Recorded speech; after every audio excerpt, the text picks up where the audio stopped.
Hi guys, welcome to my YouTube channel. This is Treasure's Craft. My name is Treasure Peter. If today is your first time of coming across my channel, thank you for stopping by. If you're a returning subscriber, thank you so much. I really appreciate you for coming back. On today's tutorial, I'll be making this beautiful top with this gathers part around the neck for the sleeves, and it has a lacing behind to tie in order to snatch to the waist. It's actually a crop top and it's very beautiful. Do well to watch till the end if it's something you're interested in, and do not forget to subscribe if you've not.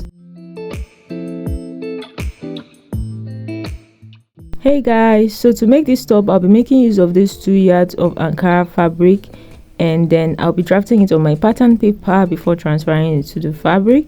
So let's go straight into the drafting. First thing I did was to draw out the starting line, and then I measured from the shoulder to determine the length of my top. So I wanted it to be a crop top. It's actually a crop top from the inspiration. That's why I'm going to be making use of 18 inches for the length. I marked what I had and proceeded to draw a straight line across. So the next thing I'll be taking is the shoulder to the bust point and the shoulder to the under bust point. I marked what I had when I measured it and then drew the lines across. And then I proceeded to label the lines, my bust point, my under bust point, my full length, as well as the shoulder line. At the shoulder line, I proceeded to take the shoulder divided by 2, which was 7 inches. I marked what I had at that point, and then I also went ahead to mark a neck width of 3 inches. I didn't really bother to take out the neck because I'm not going to be making use of the neck. At the shoulder point, I came down with 1 inch and connected it back to the neck width. From the 1 inch shoulder slant, I proceeded to measure my bust circumference divided by 6 plus 1.5. I marked what I had and drew the line across to form the chest line, and then I proceeded to also label its chest line. On the chest line, I also measured my shoulder measurement divided by 2. I marked it and then connected it in a straight line form to meet up with the shoulder slant point.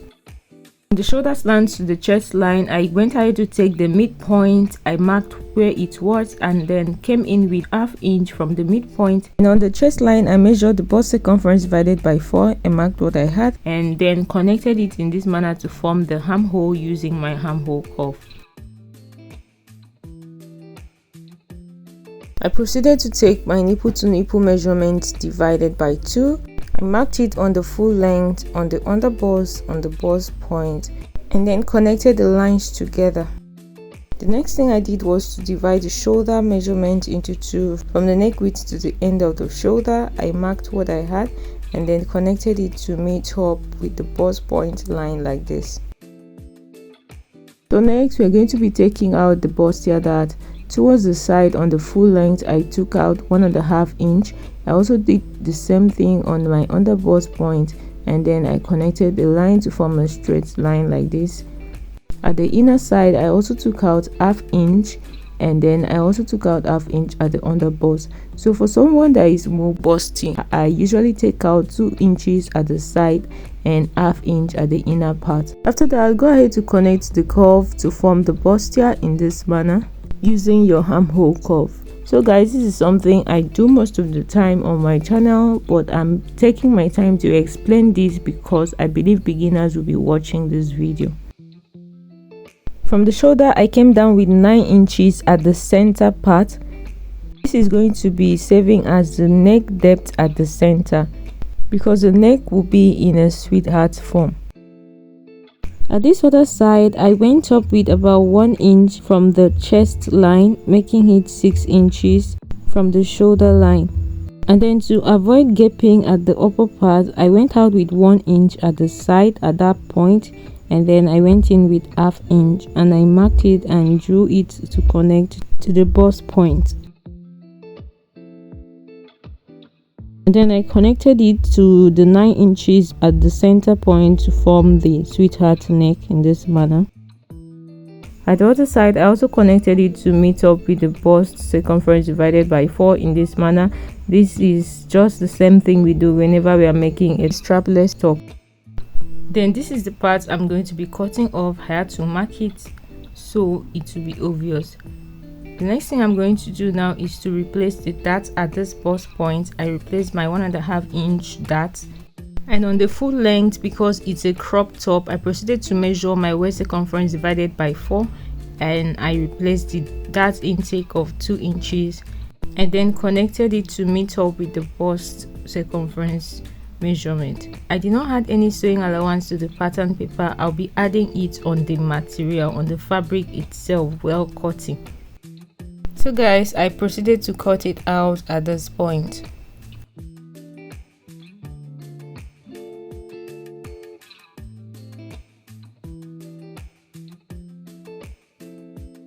As for this yoke part, I also went ahead to cut it out. This is because I want to use the measurement to determine the length of the gathered part around the shoulder.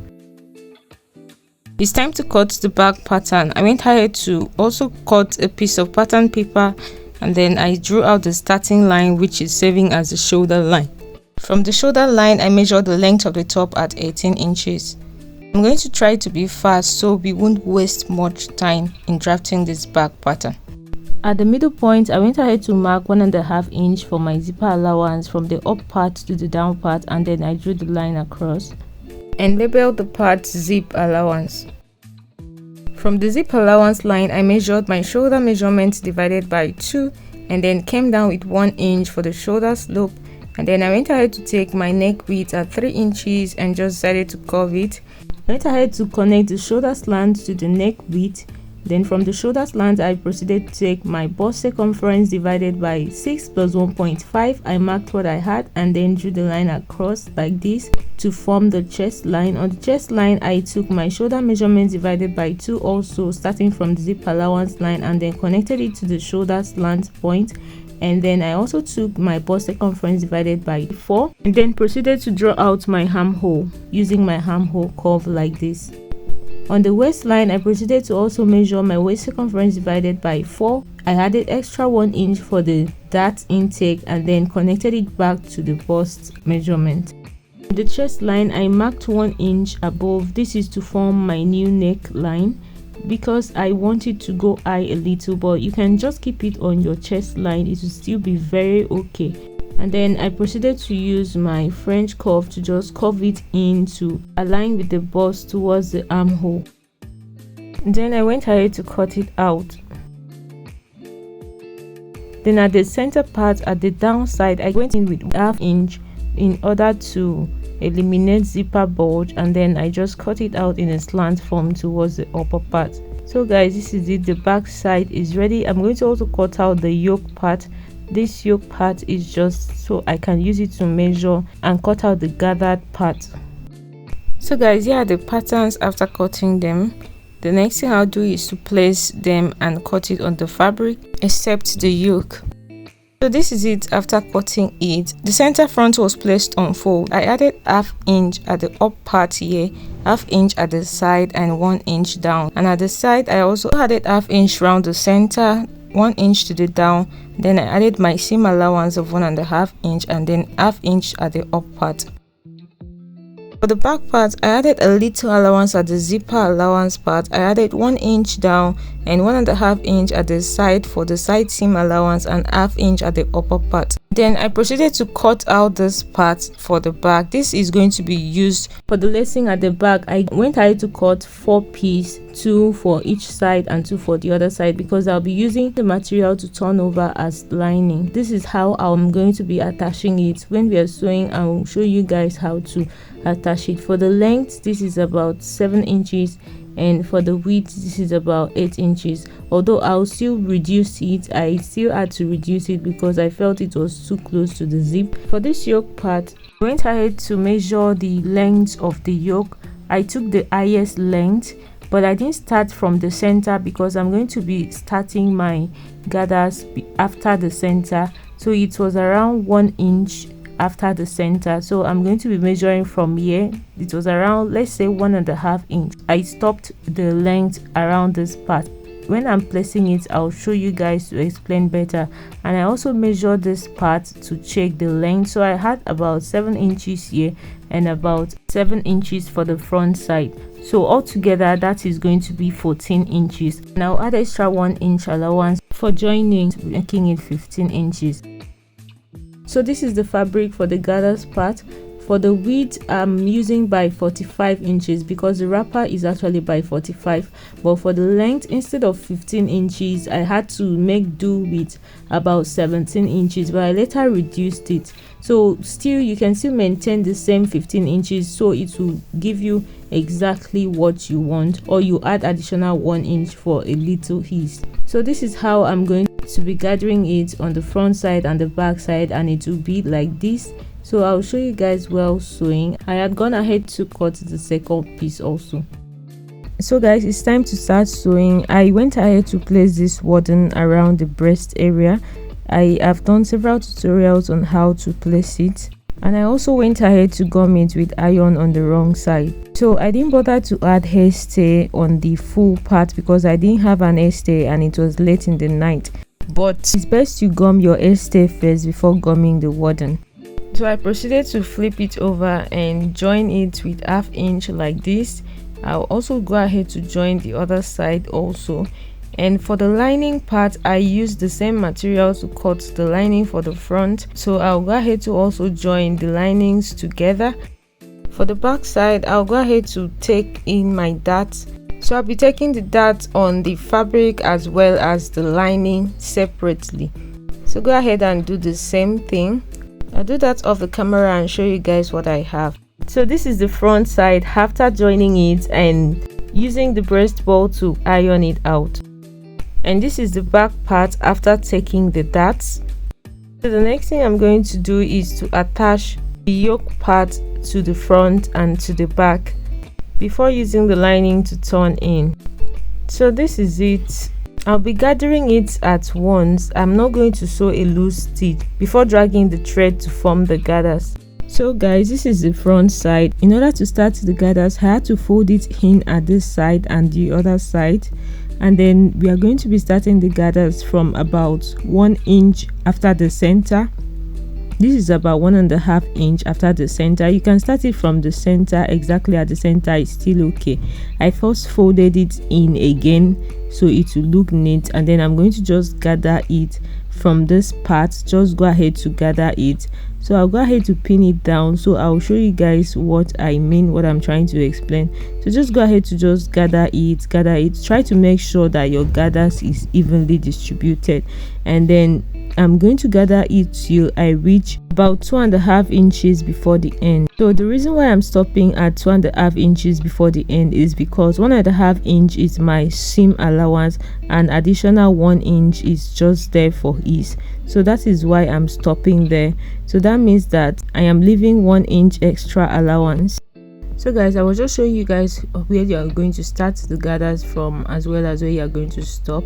So for this other side, you go ahead to also attach the gathers part starting from about 1.5 inch from the center. You can start it from the center, it's still going to come out very well, and then end it at 2.5 inches before the end. So I'll go ahead to sew the gathers part of the camera and I'll show you guys what I have. Here is it. At this point I had gone ahead to run the gathers with it, so I'll also keep the back side and also run the gathers at the back. So this is the back side. So you know you're going to be placing it right side facing the right side, so I had to just place it in the right position. Then I'm going to just take this and fold it in just like I did to the front side, but I'll keep a space from the zipper allowance point. I left 1 inch and then started joining it, running the gathers on it. So I just went ahead to just pin it down, so I'll show you guys what I am talking about. So I'll just run these gathers till the end and then I'll stop at 2.5 inch before the end, just like I did to the front. So I'll do the same thing on this other side.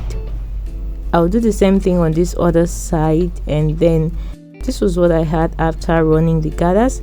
As you can see, our top is nearly ready. The next thing I'm going to do is to just turn in with lining. I'm going to turn in the joint part with lining and the neck, especially the neck of the front and the back. So I had to use material for the lining of the front. I had gone ahead to join the bustier area, and then I'll just use it to turn the neck just like this. So just go ahead to turn the neck with your lining, placing the right side of the lining to face the right side of the main part, so the joinings will be hidden when we turn it. And then after that, I'll also turn the down part. For the side, there is no need to actually turn it in, so that you'll be able to bring it out. So for this back side, I'll do the same thing. Also, I'll use the lining to also turn it in. I'm going to be turning the up part as well as the down part. I also turn the zip allowance part. As you've noticed, I've gone ahead to take the dart for the linings also. So I'll go ahead to do my turnings of the camera and show you guys what I have. After turning them and ironing it, here is what I have. So this is the back and this is the front side. So the next thing I'm going to be doing is to fix and attach the extra piece that we cut for the back. Remember, we cut this extra piece. It's actually for the loops placements, where we are going to place the loops, so we can pass the rope through for the lacing in order to achieve the snatch waistline. So I actually made 2 pieces for each, and I was here trying to arrange it so I'll be able to get the right side. So for the downside, I came down with 2 inches, but later on I felt it was too low, so I feel maybe you should measure about 3 inches first before taking it. So I had to align the other side to the other side, and then I'm going to be using this to fix the loops. So for the length of the loops, I used about 4 inches length, and I went ahead to fold it in. See the way I'm folding it in inside. Make sure the loop faces inside. Note this is the zip allowance part, so I'll just go ahead and take it to the machine to sew it like this. I will sew up here and I will sew here. The only part I'm not sewing is parts that will be attached to the side seam allowance. I'll do the same thing for this other one also. Here is it after fixing the loops. As you can see, next thing I'm doing now is to just attach it to the side. Make sure that it's attached to the side. So like I measured before, I still measured 2 inches, but I will say that you should measure 3 inches down.